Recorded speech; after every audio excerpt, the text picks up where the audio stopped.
할렐루야, 반갑습니다. 오늘도 기도의 자리에 나오신 성도님들을 주님의 이름으로 환영합니다. 우리 다 같이 샘물의 기도 드림으로 기도회를 시작하겠습니다. 마음 모아 샘물의 기도를 하나님께 드리겠습니다. 먼저 우리의 믿음을 고백합니다. 복 있는 사람은 악인들의 꾀를 따르지 아니하며 죄인들의 길에 서지 아니하며 오만한 자들의 자리에 앉지 아니하고. 아멘. 하나님 아버지, 우리의 삶이 복 있는 삶이 되길 소망합니다. 우리의 마음과 행동을 지켜주셔서 악한 것을 사랑하거나 가까이 하지 않게 하옵소서. 오직 하나님만을 사랑하고 하나님께만 소망을 두어 하늘로부터 내려오는 신령한 복들을 누리는 은혜가 있게 하옵소서. 예배와 교회를 위해 기도합니다. 오직 여호와의 율법을 즐거워하여 그의 율법을 주야로 묵상하는도다. 아멘. 하나님 아버지, 샘물의 예배가 복 있는 예배가 되길 소망합니다. 모든 성도들이 예배 가운데 임재하실 하나님과 선포될 말씀을 사모하게 하시고 그 말씀의 기쁨과 감사함으로 반응하게 하옵소서. 그리하여 교회가 말씀 위에 든든히 서게 하시고 말씀으로 세상을 변화시키는 믿음의 공동체가 되게 하옵소서. 목장을 위해 기도합니다. 그는 시냇가에 심은 나무가 철을 따라 열매를 맺으며 그 잎사귀가 마르지 아니함 같으니 그가 하는 모든 일이 다 형통하리로다. 아멘. 하나님 아버지, 샘물의 목장들이 시냇가에 심은 나무와 같기를 소망합니다. 하나님께만 뿌리를 내리는 목장들이 되게 하시고 하나님이 공급하시는 은혜로 사람을 남기는 열매를 맺게 하옵소서. 코로나로 인해 어려움을 겪는 목장을 위로하시고 다시 일어날 수 있는 힘과 용기를 허락하여 주옵소서. 다음 세대를 위해 기도합니다. 악인들은 그렇지 아니하며 오직 바람에 나는 겨와 같도다. 그러므로 악인들은 심판을 견디지 못하며 죄인들이 의인들의 모임에 들지 못하리로다. 아멘. 하나님 아버지, 우리의 자녀들이 복 있는 사람이 되길 소망합니다. 악한 길로 가지 않게 하시고 오직 하나님의 편에서 서서 주의 말씀과 교훈으로 양육되게 하옵소서. 지혜와 지식을 더하여 주셔서 맡겨진 학업을 잘 감당케 하시고 하나님께서 주신 비전을 향해 달려가는 믿음의 세대들이 되게 하옵소서. 나라와 선교사님을 위해 기도합니다. 무릇 의인들의 길은 여호와께서 인정하시나 악인들의 길은 망하리로다. 아멘. 하나님 아버지, 이 나라 가운데 하나님의 복을 부어 주옵소서. 부정과 부패가 사라지게 하시고 하나님의 공의와 정의가 온전히 실현되게 하옵소서. 코로나로 인해 고통받고 있는 모든 자들을 위로하시고 속히 이 고통에서 벗어나게 하옵소서. 주의 복음을 위해 헌신하는 미자립교회 목회자들과 선교사님들에게 때를 따라 돕는 은혜를 더하여 주셔서 맡겨진 사명에 충성할 수 있게 하옵소서. 오늘도 샘물 성도들과 동행하여 주셔서 형통한 하루가 되게 하옵소서. 예수님의 이름으로 기도드립니다. 아멘. 오늘 여러분들과 함께 나눌 말씀은 사무엘상 10장 1절에서 16절 말씀입니다. 함께 교독하도록 하겠습니다. 이에 사무엘이 기름병을 가져다가 사울의 머리에 붓고 입맞추며 이르되 여호와께서 내게 기름을 부으사 그의 기업의 지도자로 삼지 아니하셨느냐. 내가 오늘 나를 떠나 가다가 베냐민 경계 셀사에 있는 라헬의 묘실 곁에서 두 사람을 만나리니 그들이 내게 이르기를 내가 찾으러 갔던 암나귀들을 찾은지라. 내 아버지가 암나귀들의 염려는 놓았으나 너희로 말미암아 걱정하여 이르되 내 아들을 위하여 어찌하리요 하더라 할 것이요. 내가 거기서 더 나아가서 다볼 상수리 나무에 이르면 거기서 하나님을 배우려고 베델로 올라가는 세 사람을 만나리니 한 사람은 염소 새끼 셋을 이끌었고 한 사람은 떡 세 덩이를 가졌고 한 사람은 포도주 한 가죽 부대를 가진 자라.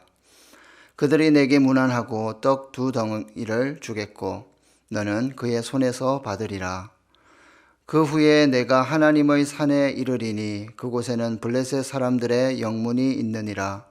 내가 그리로 가서 그 성읍으로 들어갈 때에 선지자의 무리가 산당에서부터 비파와 소고와 저와 수금을 앞세우고 예언하며 내려오는 것을 만날 것이요. 내게는 여호와의 영이 크게 임하리니 너도 그들과 함께 예언을 하고 변하여 새 사람이 되리라. 이 징조가 내게 임하거든 너는 기회를 따라 행하라. 하나님이 너와 함께 하시느니라. 너는 나보다 앞서 길갈로 내려가라. 내가 내게로 내려가서 번제와 화목제를 드리리니 내가 내게 가서 내가 행할 것을 가르칠 때까지 7일 동안 기다리라. 그가 사무엘에게서 떠나려고 몸을 돌이킬 때에 하나님이 새 마음을 주셨고 그날 그 징조도 다 응하니라. 그들이 산에 이를 때에 선지자의 무리가 그를 영접하고 하나님의 영이 사울에게 크게 임함으로 그가 그들 중에서 예언을 하니 전에 사울을 알던 모든 사람들이 사울이 선지자들과 함께 예언함을 보고 서로 이르되 기스의 아들에게 무슨 일이 일어났느냐 사울도 선지자들 중에 있느냐 하고 그곳에 어떤 사람은 말하여 이르되 그들의 아버지가 누구냐 한지라. 그러므로 속담이 되어 이르되 사울도 선지자들 중에 있느냐 하더라. 사울이 예언하기를 마치고 산당으로 가니라. 사울의 숙부가 사울과 그의 사원에게 이르되 너희가 어디로 갔느냐. 사울이 이르되 암나귀들을 찾다가 찾지 못하므로 사무엘에게 갔었나이다 하니 사울의 숙부가 이르되 청하노니 사무엘이 너희에게 이런 말을 내게 말하라 하니라. 사울이 그의 숙부에게 말하되 그가 암나귀들을 찾았다고 우리에게 분명히 말하더이다 하고 사무엘이 말하던 나라의 일은 말하지 아니하니라. 아멘. 오늘은 하나님께서 기뻐하시는 리더 샘물 목자님 제목으로 하나님 말씀 전하겠습니다. 어느 나라를 막론하고 완벽한 지도자는 없는 것 같습니다. 그래서 새로운 지도자를 세워야 할 때에 사람들은 자주 이런 말을 하곤 합니다. 사람이 없어, 사람이. 여러분, 이렇게 말하는 이유가 뭘까요? 진짜 사람이 없다는 말이 아니라 사람은 있어도 자신의 지역이나 자신의 나라를 이끌 만한 합당한 지도자가 잘 안 보인다, 이런 뜻이겠죠. 그런데 사람들이 이렇게 말하는 진짜 이유는 정말로 좋은 지도자를 만나고 싶다는 반증일 것입니다. 이스라엘 백성들도 정말로 남부럽지 않는 그런 좋은 지도자를 만나고 싶어 했습니다. 그래서 그들은 사무엘에게 다른 나라들처럼 눈에 보이는 좋은 지도자를 요구했던 것입니다. 오늘 본문은 하나님께서 이스라엘의 초대 왕으로 택하신 사울에게 사무엘 선지자가 기름을 붓는 장면을 우리에게 보여주고 있습니다. 비록 백성들의 요청 때문에 왕정 시대가 시작되었지만 하나님은 백성들의 요구에 따라 왕을 세우기로 결심하셨고 첫 번째 왕으로 사울을 생각하신 겁니다. 이제부터 사울은 잃어버린 암나귀 정도를 찾으러 다니는 그런 소심하고 평범한 사람이 아니라 이제는 이스라엘의 잃어버린 백성들을 구원하는 그런 왕이 되어야 했습니다. 무엇보다 하나님의 대리 통치자로서 하나님께서 기뻐하시는 그런 좋은 지도자가 되어야 했던 겁니다.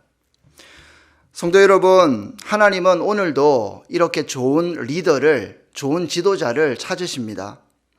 할 수만 있다면 저와 여러분 모두가 하나님께서 기뻐하시는 좋은 리더, 특별히 하나님께서 기뻐하시는 좋은 목자가 되시기를 주님의 이름으로 축원드립니다. 이 시간 사울이 지도자로 세워지는 그런 과정을 우리가 함께 살펴보면서 하나님께서 기뻐하시는 리더는 어떤 사람이어야 하는지 함께 생각해 보고자 합니다. 여러분, 하나님께서 기뻐하시는 리더는 어떤 사람일까요? 먼저 첫 번째로 하나님께서 기뻐하시는 리더는 부르심의 확신을 가져야 합니다. 부르심의 확신을 갖는 리더. 하나님께서 그 리더를 기뻐하십니다. 1절 말씀을 보시면 하나님께서 사울이라는 한 사람을 지도자로 세우시고 부르시는 장면이 나옵니다. 1절을 읽겠습니다. 이에 사무엘이 기름병을 가져다가 사울의 머리에 붓고 입맞추며 이르되 여호와께서 내게 기름을 부으사 그의 기업의 지도자로 삼지 아니하셨느냐. 하나님은 일찍이 사울을 내 백성 이스라엘의 지도자라고 하셨습니다. 드디어 오늘 본문에서 사울의 머리에 기름을 붓게 하십니다. 지금까지는 제사장을 세울 때만 기름을 부었는데 이제는 이스라엘의 첫 번째 왕이 될 사울의 머리에도 기름을 붓고 계십니다. 여러분, 기름 부음의 의미가 무엇일까요? 기름 부음은 하나님의 영 성령께서 택하신 그 사람에게 임한다는 그런 상징이 있습니다. 이것은 교회의 일꾼을 세우거나 지도자를 세울 때 사람이 세우는 것이 아니라 하나님께서 친히 그 사람을 세우신다는 그 의미가 있는 것입니다. 특별히 하나님께서 지도자를 세우실 때 그냥 내버려 두시는 것이 아니라 필요한 능력을 공급하시고 필요한 지혜도 공급하시고 필요한 힘을 공급하신다는 의미가 바로 이 기름 부음에 담겨 있는 것입니다. 사무엘이 사울의 머리에 기름을 붓습니다. 그러면서 말합니다.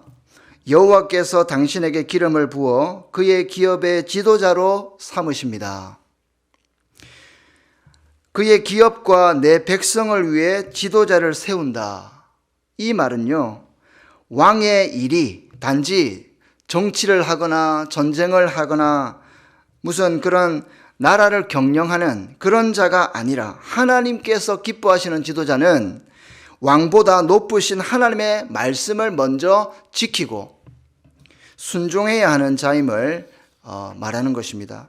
특별히 언약 관계에 있는 백성들을 인도하는 그런 지도자임을 말해주는 문구인 것입니다.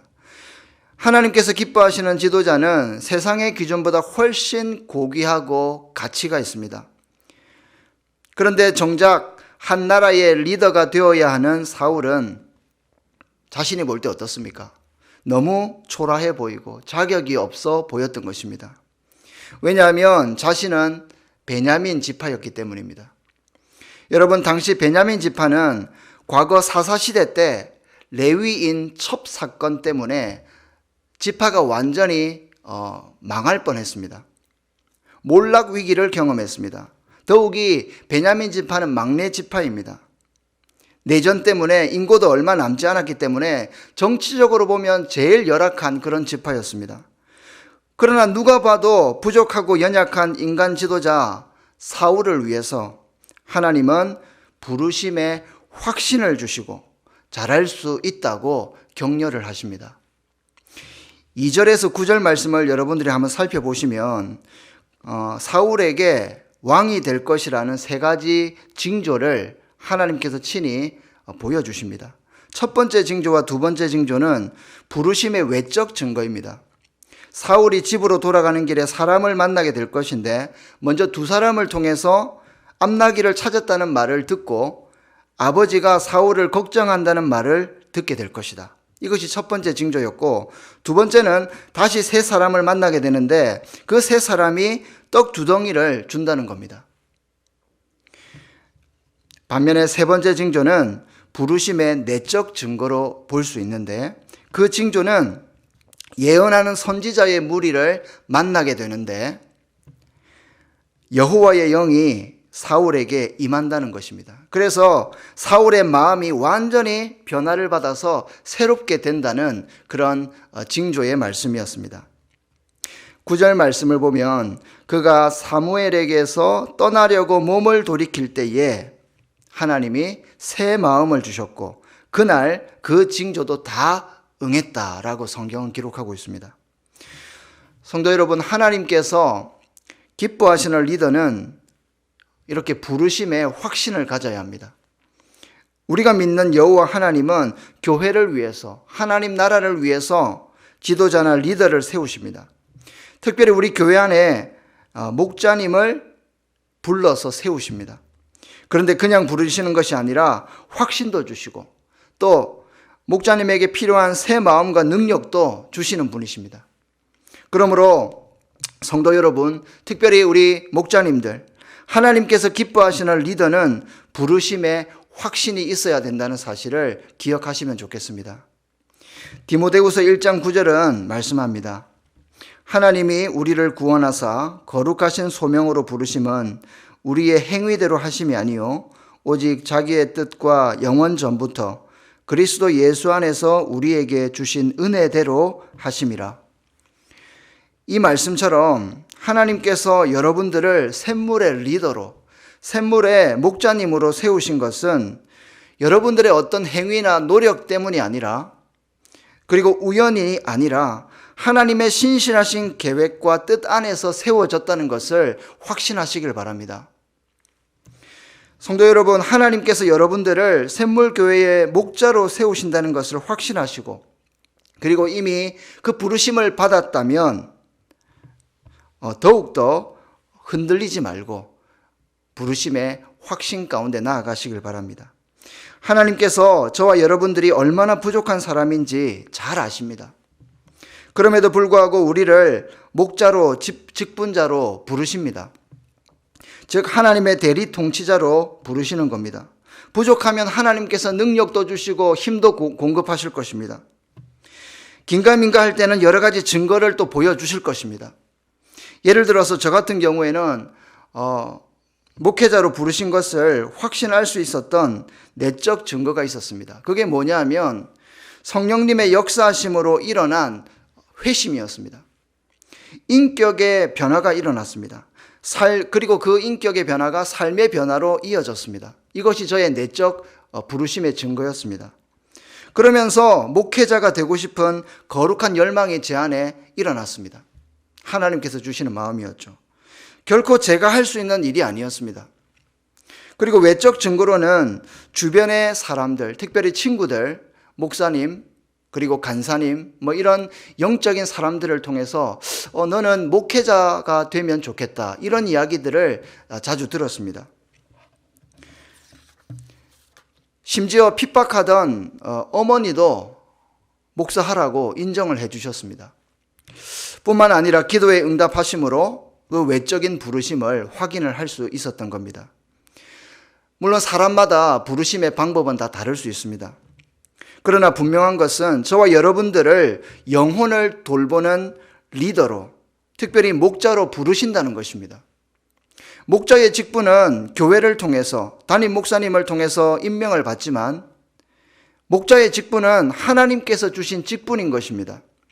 필요하다면 주님께서 우리 목자님들에게, 그리고 앞으로 목자가 될 예비 목자님들에게 부르심에 대한 증거도 보여주실 것이고 감당할 힘도 주시고 감당할 여건과 환경도 열어주실 것입니다. 인간적인 눈으로 보면 내가 너무 초라해 보이고 부족하고 연약해 보여도 용기를 내시길 바랍니다. 나를 통해서 일하실 주님을 기대하시길 바랍니다. 주님께서 목자님들을 책임져 주실 것이고 더 귀한 것들을 경험하게 하실 줄 믿습니다. 하나님께서 기뻐하시는 리더는 어떤 사람이어야 하는가? 두 번째는 기다릴 줄 알아야 합니다. 기다림이 필요합니다.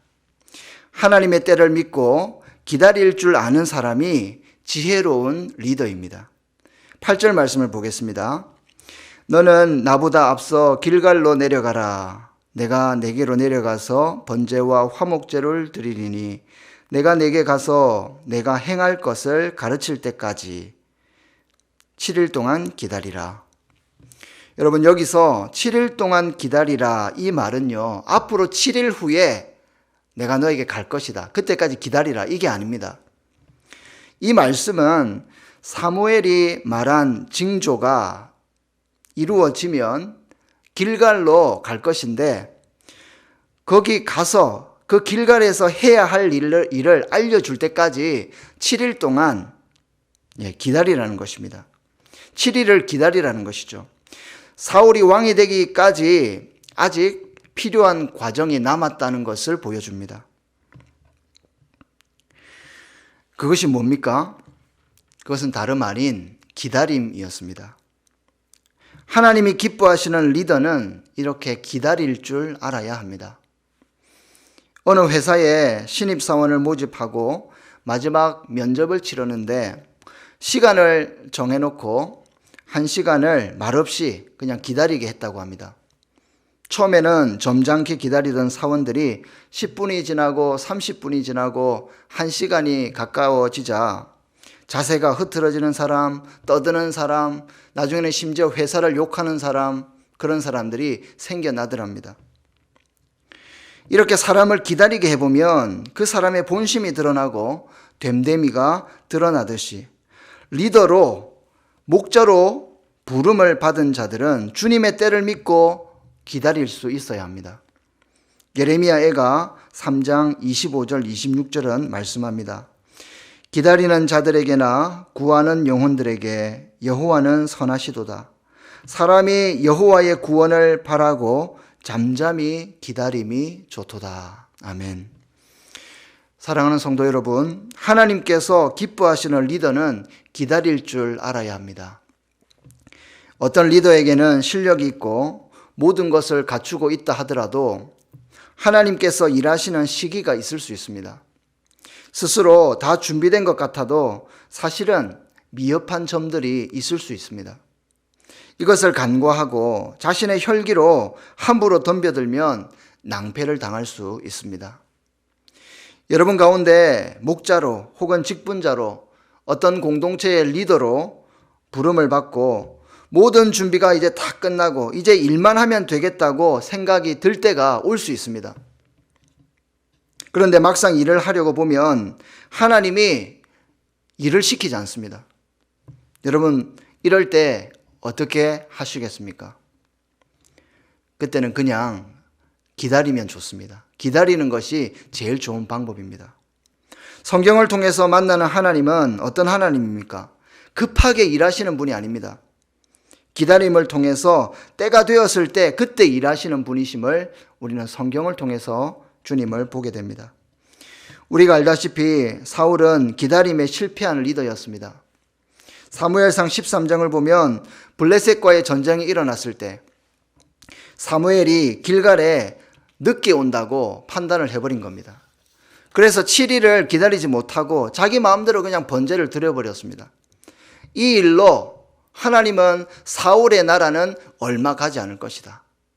그리고 내가 새 사람을 세울 것이다 말씀하십니다. 존경하는 목자님들, 하나님께서 기뻐하시는 목자는 기다릴 줄 알아야 합니다. 목장 식구가 변하지 않는 것 같아서 좀 조급해지십니까? 목장이 성장하지 않는 것 같아서 조급하십니까? 조금만 더 기다리시길 바랍니다. 오직 주님의 약속을 믿고 기도하시면서 좀 기다리시면 하나님께서 여러분들을 정말로 좋은 목자로 세우실 것입니다. 여러분들이 섬기는 그 영혼이 변화되어질 것입니다. 할렐루야. 하나님께서 기뻐하시는 리더는 어떤 사람이어야 하는가? 마지막 세 번째입니다. 다시 은혜의 자리로 나아가야 합니다. 다시 은혜의 자리로 나아가야 합니다. 13절을 보겠습니다. 사울이 예언하기를 마치고 산당으로 가니라. 여러분, 여기서 산당은요, 우상 숭배의 장소로 보시면 안 됩니다. 예배의 장소로 보는 게 좋습니다.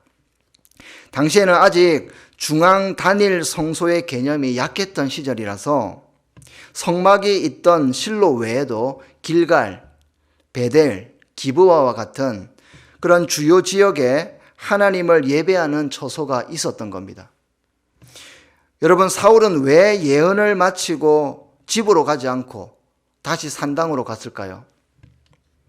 이미 성령으로 충만한 상태입니다. 그런데 왜 다시 산당으로 갔을까요?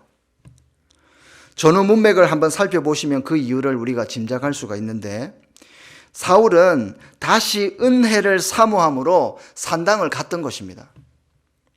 자신을 왕으로 부르신 하나님께 감사와 찬양과 기도를 드리기 위해서 다시 은혜의 자리로 나아갔던 것입니다. 다시 이 은혜의 자리로 가서 자신을 돌아보고 점검했을 것이고, 이 은혜의 자리에서 다시 능력을 받고 재충전의 시간을 가졌던 것입니다.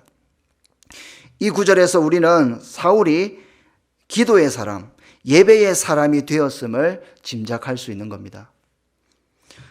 산당 방문을 마치고 집으로 돌아온 사울의 모습을 한번 보십시오. 이 대목에서 우리는 이 사울이 기도의 사람, 예배의 사람이 된 것을 알 수가 있습니다.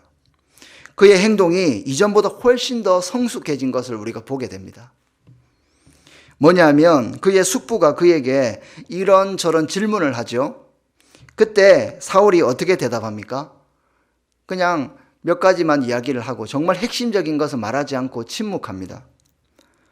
이 침묵은 사울의 성향이나 성격을 보여주는 것 넘어서 그 이상의 의미가 담겨 있는 겁니다. 사울이 준비되고 공적으로 백성들이 그를 받아들일 준비가 되기까지 그 나라의 일은 비록 친척이라 할지라도 누설하지 않았던 것입니다. 비밀로 했던 것입니다. 자칫 경솔하게 입을 열면 중요한 일을 망칠 수 있기 때문이었습니다. 이러한 지혜와 절제는 다시 은혜의 자리로 나아가서 재충전을 받았기 때문에 가능했던 것입니다. 그 은혜의 자리에서 주님께서 공급하시는 지혜와 능력을 받았기 때문에 하나님께서 그에게 그런 성숙함을 허락하신 것입니다. 그러므로 하나님께서 기뻐하시는 리더는 다시 은혜의 자리로 나아가야 합니다. 그래야 다시 일할 수가 있습니다. 시편 73편 28절은 말합니다. 하나님께 가까이 함이 내게 복이라. 마태복음 6장 6절은 너는 기도할 때에 내 골방으로 들어가라. 리더는요, 하나님께 가까이 나아가야 합니다. 목자님은 다시 골방으로 들어가야 합니다. 그곳에 가야 주님 주시는 은혜와 능력을 공급받을 수가 있는 것입니다. 히브리서 4장 16절은 이렇게 말씀합니다. 그러므로 우리는 긍휼하심을 받고 때를 따라 돕는 은혜를 얻기 위하여 은혜의 보좌 앞에 담대히 나아갈 것이니라. 물론 은혜의 자리가 특정한 지역이나 어떤 건물을 말하는 것은 아닙니다만, 기도와 말씀이 있고 예배가 있는 특정한 장소임에는 분명합니다. 사랑하는 샘물의 목자님들, 하나님께서 기뻐하시는 리더가 되시기를 바랍니다. 그러기 위해서는 다시 은혜의 자리로 나아가야 합니다. 가끔 우리는 어떤 실수를 합니까? 하나님의 은혜를 입기 위해서 열심히 구하다가도 하나님의 은혜를 입고 나면 하나님께 나아가는 일을 소홀히 할 때가 있습니다. 리더가 되면 끝이라고 생각할 때가 있습니다. 그러나 거듭난 그리스도인들은 확실한 구원의 감격 속에서 날마다 마음을 새롭게 함으로 변화를 받아야 합니다. 그래야 하나님이 공급하시는 능력으로 우리에게 주어진 사역을 계속 감당할 수가 있는 것입니다. 그러므로 교회의 리더는 다시 기도의 자리에 나아가야 합니다. 우리가 삼시세끼 밥을 먹어야 힘이 나듯이 리더는 큐티를 통해서 영의 양식을 먹어야 하고 예배의 자리로 나아가서 주님께서 주시는 은혜와 능력을 계속 공급을 받아야 합니다. 한 번 은혜 받는 것으로 만족하지 말고 더 큰 은혜를 사모하면서 하나님께 나아가야 하는 것입니다. 특별히 존경하는 목자님들, 사남사밤을 사모하시길 바랍니다. 모이기를 힘써야 합니다. 수요일 저녁만큼은 은혜의 보좌 앞으로 나아가야 합니다. 주일이 지난 3일 밤, 즉 이 수요 기도회는요, 그 유익함과 필요성이 인정되었기 때문에 초대교회 때부터 내려져 오는 교회의 공식 기도회입니다. 아무리 좋은 장작이라 하더라도 아궁이에 여러 개가 들어가야 불이 활활 타오릅니다. 그래서 그 큰 솥에 있는 물도 팔팔 끓일 수가 있는 것입니다. 마찬가지입니다. 하나님 나라의 일들이 우리 교회를 통해서 활활 타오르기 위해서는 목자님들이 먼저 이 사남사밤, 이 수요일 밤 기도회에 나오셔서 부르짖어야 하는 것입니다. 이제 말씀을 맺겠습니다. 사랑하는 성도 여러분, 하나님은 오늘도 하나님께서 기뻐하시는 리더를 찾으십니다. 하나님은 우리 모두가 할 수 있다면 사람을 세우고 사람을 남기는 그런 목자가 되기를 원하십니다. 하나님께서 기뻐하시는 목자는 어떤 사람이어야 합니까? 먼저 부르심에 확신하는 사람입니다. 좀 부족해도 감당할 힘과 능력을 주실 것을 믿고 하나님께서 여쭈어보면 또 증거를 주실 것입니다. 부르심에 확신하시길 바랍니다.